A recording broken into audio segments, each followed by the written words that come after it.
नमस्कार दोस्तों, मैं अजय कुमार लेखन गुरु चैनल में आपका स्वागत है।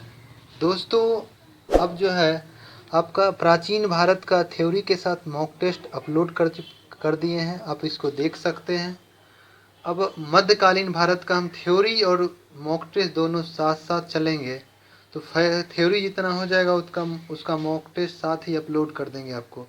चलिए, आज मध्यकालीन भारत का पेज नंबर 21-22 में जो महत्वपूर्ण है उसकी हम चर्चा करेंगे। चलिए देखते हैं कि भारत पे अरबों का आक्रमण के बारे में चर्चा करते हैं।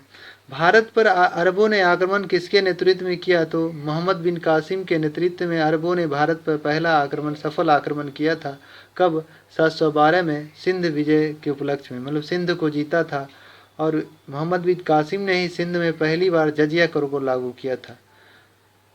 अरबों के आक्रमण के समय सिंध के राजा कौन थे? दाहिर थे। अरबों का मुख्य आक्रमण, भारत पर आक्रमण करने का मुख्य उद्देश्य अगर कहा जाए, धन दौलत लूट लेना और इस्लाम धर्म का प्रचार प्रसार करना।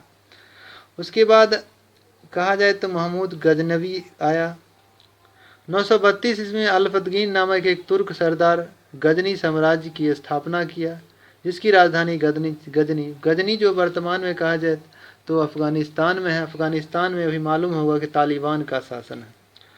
अल्फतगीन की मृत्यु के पश्चात कुछ समय तक गजनी पिरतिगनी ने शासन किया। इसके शासनकाल में ही सर्वप्रथम भारत पर आक्रमण किया गया था।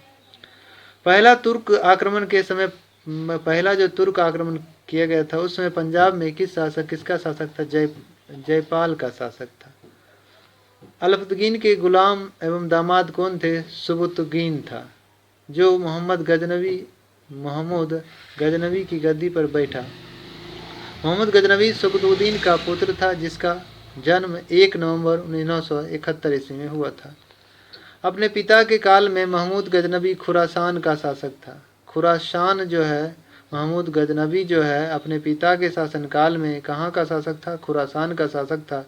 महमूद गजनवी ने 27 वर्ष की अवस्था में 998 में गद्दी पर बैठा था। बगदाद के खलीफा अल आदिर बिल्लाह से मोहम्मद गजनवी के पद को मान्यता मिली थी, और मोहम्मद गजनवी को यमीन उद दौला और यमीन उद दौला एवं यमीन उल मिल्लाह के नाम से किसे जाना था? मोहम्मद गजनवी को, जो भारत पर कुल 17 बार आक्रमण किया था। मोहम्मद गजनवी का अगर कहा जाए भारत पर सबसे चर्चित आक्रमण कहा जाए तो सोमनाथ मंदिर है, 1025 में लूटा था। उस समय वहाँ का शासक भीम प्रथम था। मोहम्मद गजनवी ने भारत में आक्रमण का वास्तविक उद्देश्य, मोहम्मद गजनवी का अगर कहा जाए तो भारत में वास्तविक उद्देश्य धन को प्राप्ति करना और साम्राज्य का विस्तार करना। ऐसे मोहम्मद गजनवी को मूर्ति भंजक आक्रमण भी कहा जाता है। मूर्ति को तोड़ा, उसको लूट के ले गया, और वास्तविक उद्देश्य धन को प्राप्ति मिलनी था उसका। मोहम्मद गजनवी ने भारत पर प्रथम 1000 में आक्रमण किया था, जिसने पेशावर के कुछ भाग पर अधिकार कर लिया, फिर वह लौट गया था गजनी। मोहम्मद गजनवी 1001 में शाही राजा जयपाल के विरुद्ध में मोहम्मद गजनवी ने आक्रमण पहला कब किया? 1001 में, जिसमें जयपाल की पराजय हुई। मोहम्मद गजनवी 1008 में नरकोट के विरुद्ध हमले को मूर्तिवाद के विरुद्ध पहला आक्रमण, मतलब मूर्ति तोड़ने के विरुद्ध पहला आक्रमण 1008 में किया था नगरकोट पर। मोहम्मद गजनवी ने थानेश्वर जो है उसमें चक्र स्वामी की कांच से निर्मित आदम कद की प्रतिमा को गजनी ने भेजकर रंगभूमि में रखवाया था। मोहम्मद गजनवी का सबसे चर्चित आक्रमण 1025 का सोमनाथ मंदिर माना जाता है। इस मंदिर को लूटने से करीब 20 लाख का दिनार हाथ लगा था। सोमनाथ की रक्षा में सहायता करने वाले अहिलवारा के शासक पर महमूद ने आक्रमण किया था। सोमनाथ मंदिर लूटने के दौरान महमूद गजनवी का जाटों से युद्ध करना पड़ा, कुछ संपत्ति लूट लिया था। चलिए पेज नंबर 22 देखते हैं।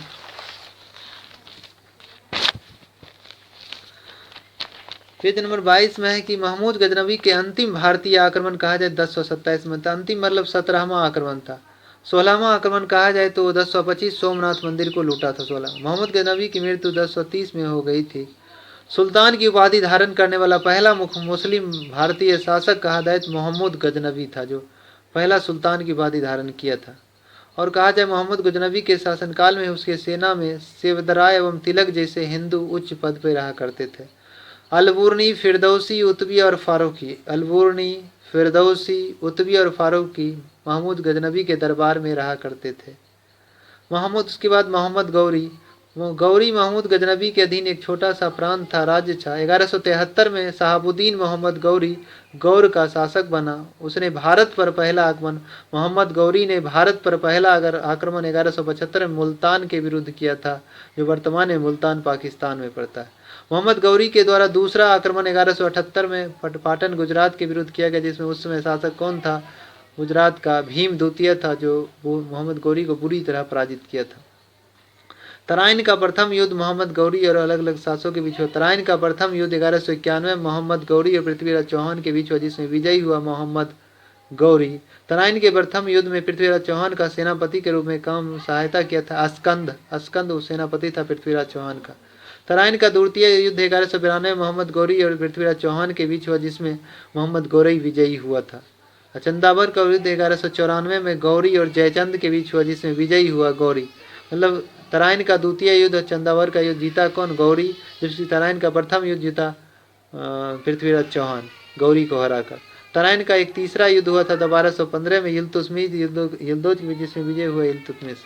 मोहम्मद गौरी भारत के विजित प्रदेशों को अपने शासन का भार अपने गुलाम सेनापति को सौंपते हुए गजनी लौट गया था। गजनी कहाँ पड़ता है? प्रांत अफगानिस्तान में गजनी प्रांत था। तो मोहम्मद गौरी का गुलाम कौन था? कुतुबुद्दीन ऐबक था। गुलाम एवं दास कह सकते हैं, उसको अपना दे दिया।